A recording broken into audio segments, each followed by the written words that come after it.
Well, it's another Saturday. It's time for Saturday Thoughts. My first thought for today is I really like Pug masks.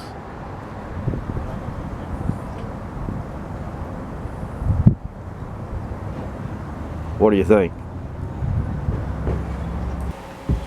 Talking a little bit about Leo Fender. Leo was not really a guitar player at all. He did play a little bit of slide steel guitar. He owned a radio shop and a repair facility. And Leo designed two of the most popular guitar body shapes and styles ever built. The Broadcaster, which later became the Telecaster, and the Fender Stratocaster. In the early days with Fender, most of the pickups were hand-wound pickups. They actually took it on the bobbins and wound them around and around and around until they came up with the pickups. In the Fender Strats, when they were working on that, in the beginning, it's kind of controversial when Leo actually started working on the Strats. There's some diagrams in some books that say it was early 50, maybe 1950, 51. Some say 52. Not really known for sure, but the original Strat pickups were hand-wound pickups, and they were ceramic pickups. As far as I know, all the true prototypes, even though there was one more or less surviving prototype that supposedly was made in 53, the original prototypes were all made out of pine. And in the 80s, that's what Leo Fender himself had told me, that all the original 53 prototypes are made out of pine. A later prototype, which could have been made in 53 or early 54, was not pine. It was, I believe, either alder or ash, but it wasn't pine. The original prototypes, Leo made prototypes using pine. He didn't use those in production for guitars. Pine is a soft wood, and even though now you can go to companies all over and buy a pine body for a guitar, Fender had never intended to sell or market pine guitars. They were simply made for prototypes.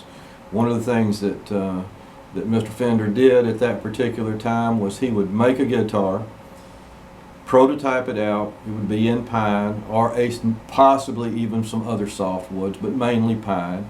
And he would lend those to musicians. Since Leo wasn't a guitar player, didn't play chords, didn't play notes. I mean, obviously the man could put a string down and play a note on it and listen to the guitar, but he was a steel guitar player, slide steel guitar player, not a fretted instrument player.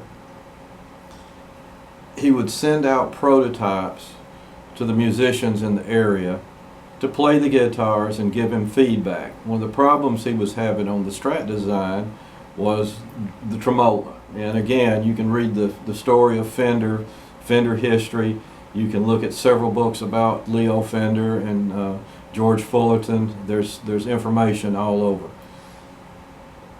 The problem was in getting the trim unit to return back to the point. The early Strat 53 prototype used a roller style bridge to where it shifted over the rollers, not exactly like a Bigsby system works, but similar, to where there was actually a roller that comes up over to keep the tension and runs up over the top of the bridge, but it moved.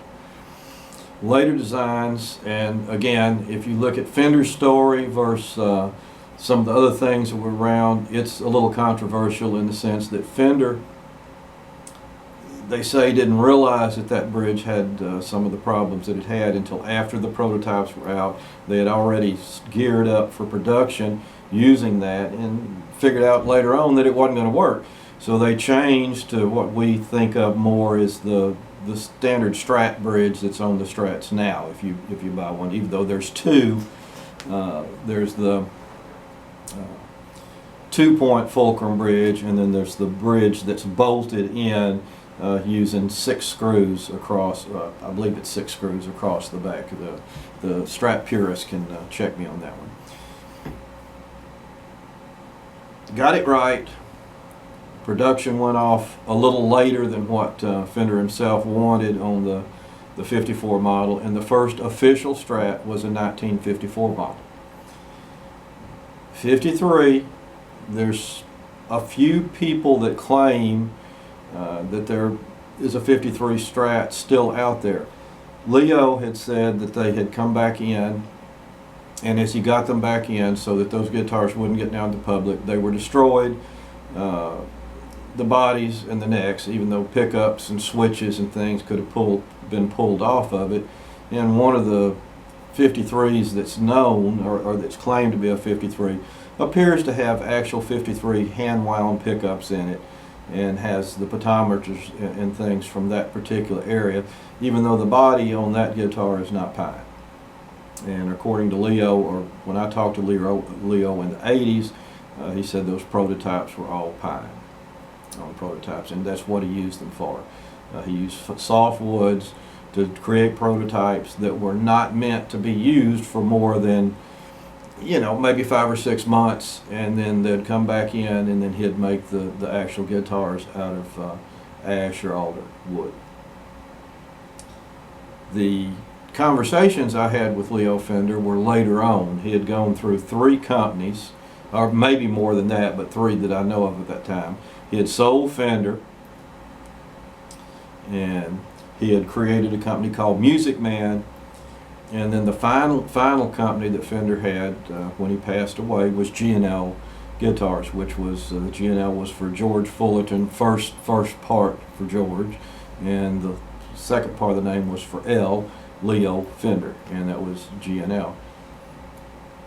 I'd ordered, and I don't remember the exact year, I'm going to think it was sometime between 83 and 86. The G&L purists could go back and check me on it, because it was the first year that a Asat was offered with a trim on it, a tremolo piece on it. And I'd ordered 2. I'd ordered out of the catalog. One was just a standard G&L American-made Asat, and the other was with a 2-point fulcrum trim that they showed in the catalog available on that guitar. Come to find out, after I got the first one, I got the first guitar in about 2 months without the trim. And then I was sitting in my music store. I had a music store on State Line in Texarkana at that time, and Leo Fender calls. And he says, asked me if I still wanted the G&L with the trim unit on it, that they were having some problems, that they had offered that in the catalog, but at that time had never built one with that trim unit that was offered in the catalog on it. And he said if I'd give him a little bit of time, he'd get it right. And I had several conversations after that, probably talked to the man about a half an hour that day. I had seen him at music conventions, NAMM music conventions. I don't remember whether they were out California, Chicago, or Atlanta, Georgia, because for a time in my life, from the time I was about 17, 18 years old until about, probably about 15 years ago, I hadn't been to the NAMM conventions, but I traveled to a lot of them in my early days. But they got it right. It took them a little while longer. Ruined a body, and I got to talk to Leo a couple of times on the telephone over that particular guitar, and it was a excellent guitar. Who had the better guitar? Well, again, opinions are a dime a dozen when you can come to it, but in my opinion, the company that Leo Fender was working for at the time had the best guitar. Saturday Thoughts. Take care.